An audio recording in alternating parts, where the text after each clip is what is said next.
Hello, everyone. Welcome back to What the Deaf podcast. We are thrilled to have Justin joining us today. Justin is a deaf man who got into the entertainment industry, and we are so excited to hear your stories, experiences. But before we dive into our curious questions, tell us a little bit about your background, who you are, and how you got here today. Well, my name is Justin Jackerson.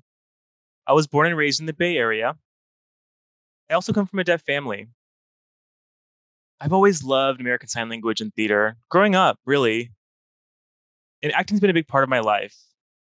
But I've always been told by my family and people around me about their experiences, that there's experiences of discrimination and oppression in theater. And maybe it's not the best place. And that it's maybe not safe. And that's always stuck with me. So I kind of suppressed that as more of a hobby and not so much as my passion. But coming into adulthood, I've realized that passion still is there. It's always been a part of me. So let me back up a little bit. I graduated from a deaf school. I went to Gallaudet University. After graduating, I moved to Los Angeles about 9 years ago. I've worn a lot of different hats in my adulthood, from teaching ASL, being a deaf interpreter, being an actor, ASL consultant, and ASL teacher.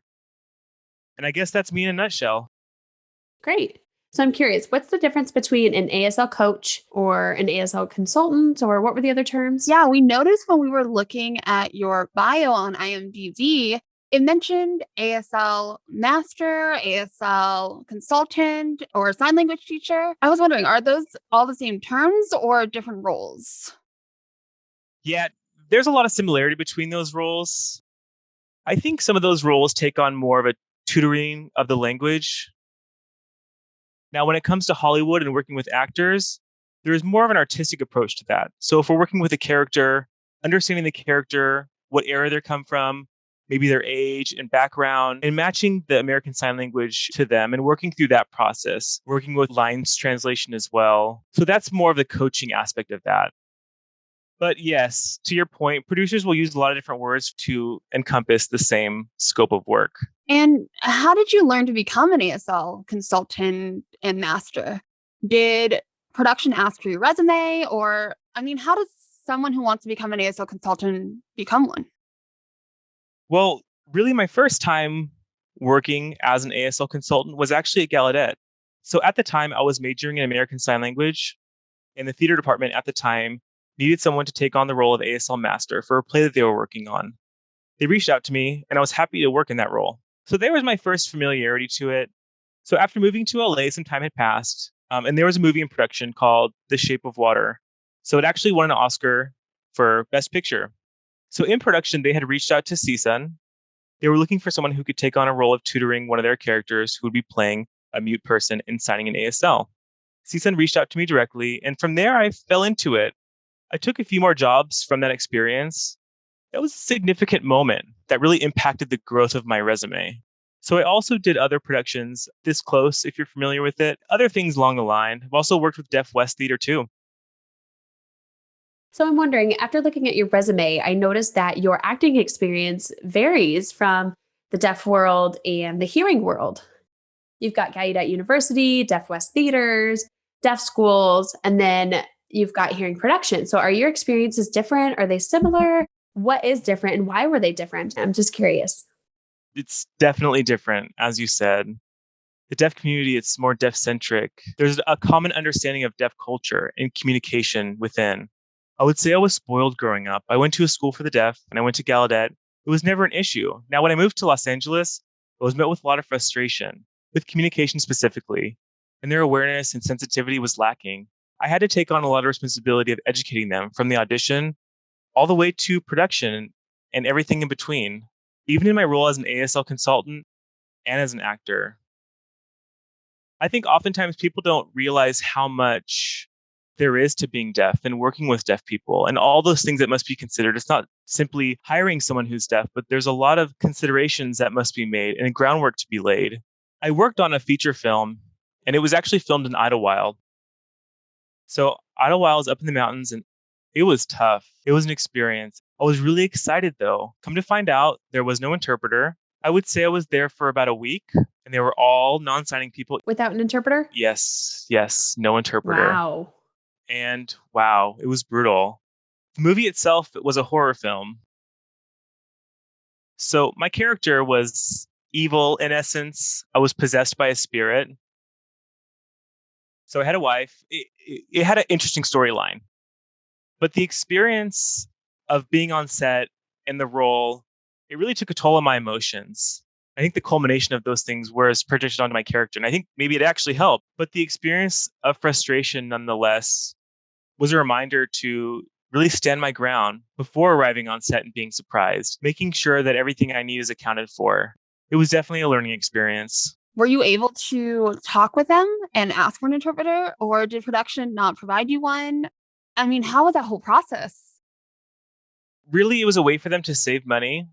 The budget for the film was already low. So instead, the director and his wife, they took some American Sign Language courses before the film. So they were essentially the quote unquote interpreters. But we barely got by with communication. And in hindsight, it wasn't up to par, but we continued on. And that's a perfect example that we tend to talk about, the importance of having a ASL master or consultant there to give you more peace of mind so that you are able to focus on being an actor than playing two different hats Yes. on set and you having to explain your access and your needs. And then you got to think about your script and your role. I can't even imagine how difficult that was for you. Yeah. Yeah. I should have gotten double pay. Right. So after that experience was over, I came home and I unpacked that experience with a few of my friends who are also in the industry. They quickly said, "You should have asked me to come with you. I would have been happy to translate for you so you could focus on your character work." That was a learning lesson. And that was the takeaway from that, is going forward to never go alone. Right. And it's just so unfortunate. Sometimes we have to have an added responsibility to make sure that we have our accommodations met without the production really taking into consideration what our needs are as an actor. And it'll actually make us do the best that we can do and we want the movie to be the best. And so the actor can really let go and have what you need, no matter what the budget is. And especially if they're writing for a deaf character in their film, the production should have some kind of awareness of how to really engage with the deaf character and actor. Definitely. It's a really interesting experience you had. And I'm wondering, was there any experiences in your acting career or when you were an ASL consultant where you really felt like this was done the right way? They did everything to make sure that you were provided everything you needed to really excel in your part. Absolutely. I've been a part of some productions where they've made sure to get the best of the best interpreters. And most importantly, interpreters who are also not a part of the industry. And that's a distinct problem with interpreters who are also part of the industry and have their own aspirations. It can be sticky because when they're there, they want to be a part of it. But it's important to have professional interpreters. And those situations are always seamless. And there are some directors who do understand that we are the experts and that what we say will be listened to. And I appreciate those experiences the most. I think most of my frustration is around auditions because oftentimes they haven't done their research or their homework, and who will bring in an interpreter who's not qualified and not skilled. And that impacts my chances, potentially a lost chance. I am a non-speaking deaf person. I can't speak. And so that's a barrier for me. Now, if there are deaf people who do have speaking privilege, they can leverage that to get farther in the process. But I have had experiences that I do appreciate where directors have done their homework and who've brought in experts, and it's really laid the groundwork for my success. And it's interesting because we've had this discussion before talking about the audition process. And a lot of the times in the audition room, I mean, because I had the privilege of speaking, I do have that insecurity of like, what do I do? Do I speak? Do I sign? What is the right thing? And we've talked about the casting director's perspective. Like, do they even know sign language? How can they judge our signing and our acting? Yeah. While I've also noticed when people speak right away, they do have that advantage right there. So what can we do, maybe through our production company or maybe people out there, to kind of fill in the gaps? Is it to place a deaf casting director with a hearing casting director to observe the signing and the speaking? I mean, I just noticed things that are missing and the lack of access and knowledge within the audition process specifically. And it hurts not only deaf actors who just sign, but it hurts me. As somebody who's so insecure, not sure. I mean, even in the audition room, they'll say like, "Oh, you can speak if you want to, you can sign if you want to, you can SimCom, like whatever you want." They put that burden on you. Right. Yeah. It feels like a trick.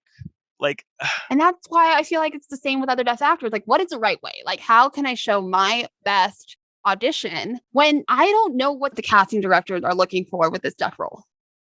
yeah. That leads me to think about deaf people who work in the industry. Oftentimes they're limited to acting roles. What about directors or writers? There's certainly not enough. We need diversity throughout. What about deaf casting directors or deaf people working throughout the industry, working different types of jobs to just contribute to better representation? In the entertainment industry, there's a word that we hear quite often: budget. They say, oh, the reason why I can't get you an ASL master is because it's too expensive. I'd rather get you an interpreter who can also be your ASL expert. And it's like, no, it's important for the interpreter to be the interpreter, the ASL expert to be the ASL expert, and then the actor be the actor. So I wonder how you feel when they approach you and say, hey, we can't bring in an ASL master because the budget's too tight. Like, how does that make us feel as deaf individuals? Yeah, it's sad to say, but at the same time, it's one of those stories we've heard for a long time, and I've become numb to it. It's deflating a bit. It's a reflection of our value and how our value is seen. Are we not worth that?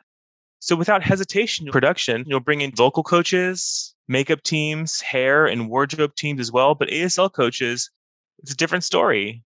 However, our contributions are equal. If you would like us to be a part of the production, you have to treat us with the same fairness. Do you know? It automatically makes us feel less than and a burden.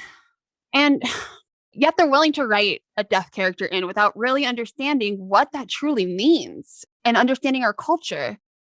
And like you said, we need more diversity behind the scenes: writers, directors, casting directors. Just there's so many deaf people that can be involved. And so I'm wondering, do you have any idea how we can start to move forward with this? And what would be a good stepping stone for us to really continue to reach out and say, hey, we're here? There's a lot of different guilds that exist. So we have producers guilds, directors guilds, writers guilds that exist in entertainment. I think starting our involvement and participation in these groups and encouraging our own to go further than just acting, thinking bigger. I've been an actor, like I've said, since I've been young. And I've had my share of frustrations in this journey. I've never thought about writing. No one had told me about writing or the possibility of it. And last year, I just decided to just do it. I have ideas and I wanted to get them down on paper. And once I started doing that, I realized I had something here. There was something to build off of. I think it's important for us to build our own tool set to equip ourselves in this journey on our own. That made me think of something. We had a conversation with somebody about how when they were growing up, they continued to take acting classes.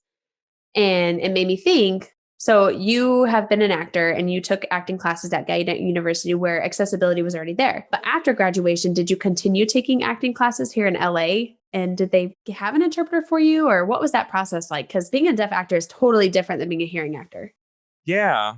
Well, so personally, I haven't taken any professional acting classes in Los Angeles led by a hearing non-signing instructor. And really, that's on me. Now, I do have friends who have. And because of resource constraints, they've had to get volunteer interpreters or students in interpreter training programs. A lot of places around here, they don't have the budget to hire the top, most expensive. Now, I don't know if expensive is the right word, but they won't provide the top, per se, professional interpreters at cost. So there is a need there. And that's also a gap because Yeah, a lot of people will say, oh, well, there's not enough deaf actors out there. So they're limited with their casting selections, but you're also not providing acting classes for deaf actors. exactly. So how can we grow our numbers of deaf actors in LA? So it's kind of contradicting. Exactly. Yeah.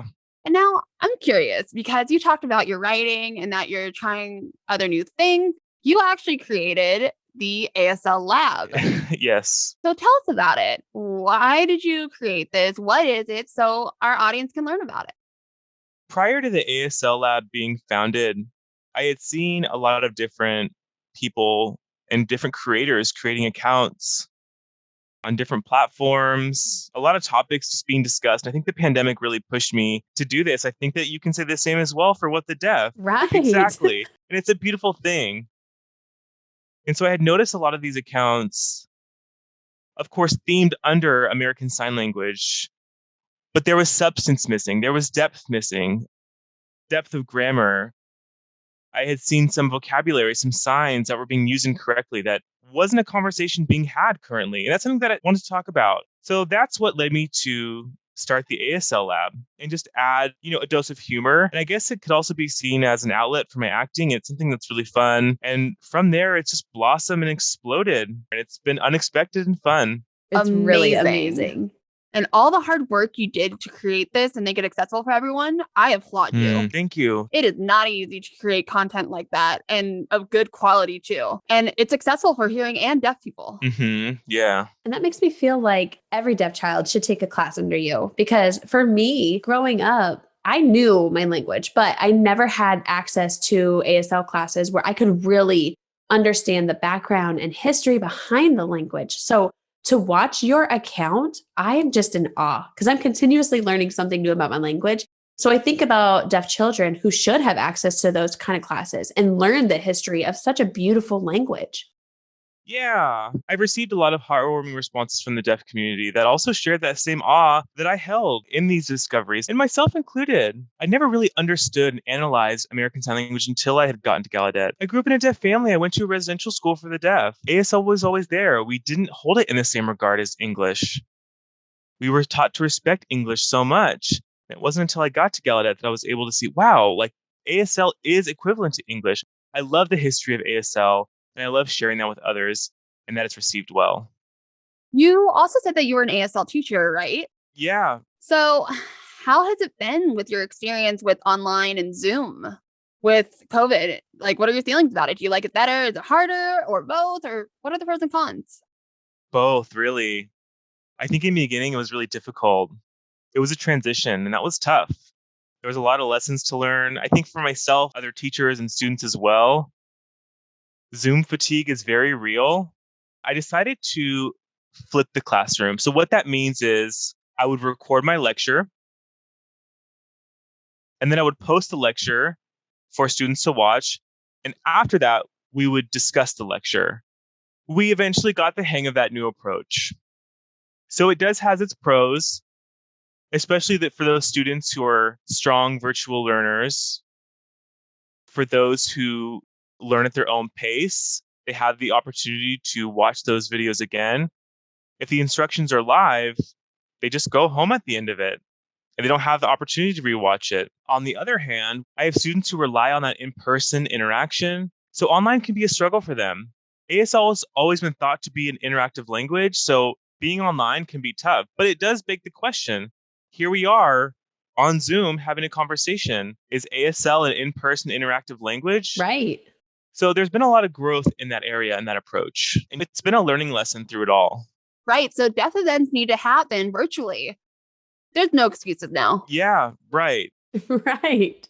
So a lot of people in our audience are asking about how they can learn ASL and where they should start. Is it by taking classes or through Zoom? So do you have any advice for the people who are eager to learn ASL? I mean, obviously they need to start by following your account. That's the most important thing. Follow your account. But what else? I think it depends on your goals. Do you want formal instruction? If that's the case, then I would recommend taking classes. But if you want grassroots community learning, you can do that by going to deaf events. There's also a lot of online classes as well. You could start following different Instagram accounts. It's actually been surprising. I've had a few students who've shown up in my ASL 2 class, and I'll ask them, hey, where did you learn ASL 1? And they'll respond with, I learned online. So I think it depends on the person. I know that GLAD, a deaf nonprofit in Los Angeles, offers free courses. There's other resources out there as well. There are resources. You just have to look for it. And there's plenty. But one piece of advice is take ASL under a deaf instructor. Yes. That was going to be my next question. Do you mind explaining why you say that? They're authentic. They're authentic signers. And that's important. Not only are they authentic, but we have the culture. A lot of people don't realize that language is not without culture. They'll see language as a means for communicating, and absolutely not. There's so many ties to language and culture. And if you have that culture, your language will develop. Non-deaf teachers, now there's many great teachers who are maybe children of deaf adults, also called CODAs, but they didn't grow up with the lived experiences of deaf people. And that's lacking. That's a critical component. It's interesting because we did mention previously on season 1 of our podcast, I explained about how people will approach me and say that I'm deaf and just assume that I'm going to teach them ASL. And I'm like, no, there are authentic deaf ASL instructors out there where it's their career, it's their job to teach. So not only having it come from a deaf person, but a deaf person with the expertise and the ability of teaching ASL, I think is so important. Right. Training is key. Yeah, I agree. I wouldn't be able to teach ASL without the training I had at Gallaudet. Without that, I have the language, but not the training to back it. Right. So, I mean, there's layers, but to make sure you take it under a deaf ASL instructor, I think it's just very important because, like you said, they have the culture and the ability of teaching their own language. And now bringing that to the entertainment industry with the GATs and showing the importance of having deaf people in a variety of different jobs. It allows the deaf people the advantage of showing their authenticity. I mean, without deaf people, there is no authenticity. There is no real, genuine representation of us. So it's so important to continue that message and continue making those steps towards improving the entertainment industry. Yeah, for sure. I think we've been in an ongoing struggle with casting and casting deaf folks in deaf roles. But we also need to encourage those same people when you're writing about us, include deaf writers in the room as well. If you want the writing to be real and to be believable, deaf writers need to be a part of the conversation. And one of the things I would love to see is a mentorship program, a hearing person and a deaf person coming together. Maybe the deaf person doesn't have a lot of experience, and that's fine, but maybe they'll have an ability to meet with a hearing writer or a hearing director or someone behind the scenes. It'd be amazing to give them the opportunity to learn inside the industry because a lot of the times we have wonderful deaf writers and creators out there, but they don't have the ability to access behind the scenes inside the industry to really grow and learn and get better. So hopefully people who are watching and listening to this episode can really get inspired to want to reach out to the deaf community and be like, hey, I would love to mentor you. I would love to teach an acting class with you or anything and learn from us. And it goes both ways. Yes, definitely. I think a lot of deaf people would be thrilled for that opportunity. We're ready to make magic happen. We're just waiting for that right connection. Well, having this interview with you is starting that magic as well. So thank you for being willing to open up with us. And one thing I just have to ask you, what does the deaf community mean to you? Well, the deaf community is who I am. Really, I don't know who I am without the deaf community. I was born into the community. And now living in LA, I'll admit that the deaf community here isn't as strong as in my upbringing, but I still feel that sense of always searching for deaf people. When I'm hanging out with non-deaf people, I feel like I'm bringing the community to them. It's my identity. And what you just said absolutely warms my heart because I just moved here to Los Angeles. And the first thing I did was, Sarah, introduce me to the deaf community. I need that stimulation because it's who I am. I need my deaf community behind me anywhere I go. So I'm just like, ugh, when I saw you say that, I'm like, yes, I totally understand how you feel. Yeah. One thing that I love, a friend of mine had said, they are deaf, they are from a deaf family, but their partner is hearing. Their partner is a hearing person, and they both travel the world. And the hearing partner told the deaf partner that it seems like deaf people are in a secret society because when they travel the world, they're always making these bonds, making relationships. Whereas with hearing people, the language is different. There's no common ground. Whereas deaf folks, language is the common ground wherever you go. It's a beautiful thing. Absolutely. One of the things we talked about in our language episode, we discussed how easy it is for deaf people to connect anywhere we go. And it's kind of like our superpower, I think. Just, oh, my heart. And also, I have to ask as well, do you have any what the deaf moments in your life that's happened? Really, uh, it's not my favorite per se, but I always love this question that I get so often. I'm sure you've gotten it too. And the question is, how do deaf people think if they can't hear? Yes. And that question does make me think, what are our thoughts? What are my thoughts? Same as Carly. Yes, same here. some people would ask me that question, and later that evening I'd be like, wait, Sarah, how do I think? What am I thinking? Okay, what's going on inside of me? Because this is so strange, but yes, I totally get that. Honestly, sometimes I do think in American Sign Language, or I'll see English words Same. Yep. flash before me in my inner thoughts. Or sometimes I'll think of a random friend or a person in my life and they'll be signing. So they come in a lot of different forms. I mean, I always feel like I'm just like everybody else until somebody asks me a random question. I'm like, wait a minute, hold on. I'm different than the That's way not I normal. think. It's not normal. Oh, okay. I'm quote unquote not normal. All right then. I mean, it makes everything fun, I guess. Yeah. So I would love for our audience to know where to find you on Instagram, on all your social media platforms. So go ahead and list all your handles of where we can find you. Yeah, sure. I'm on Instagram. I have my personal Instagram, which is just at Justin Jackerson. I'm also on Twitter. And for the ASL Lab, I'm on Instagram, Twitter, and YouTube. I also have a website, which is my first and last name, justinjackerson.com. And there. We will be sure to tell our audience to go follow you on all your content and your platforms because, honey, you are amazing. We love Thank you. just being able to talk with you about these different topics and have fun and be open and seeing another deaf person's perspective. We really appreciate having you on this episode for all to see. And again, don't forget for our listeners to follow us on Instagram at What the Deaf to keep updated with everything. And email us with all your curious questions that you have at, oh my gosh, this is the part that I always mess up. Carly, take over. Questions at whatthedeaf.com. And thank you so much for joining us today. We really appreciate this conversation. Yeah. It's been an honor. We would like to thank dpan.tv and their services at aslcaptions.com for making the transcripts and captions of this podcast accessible for everyone. If you're looking for captioning or transcript services, they do amazing work.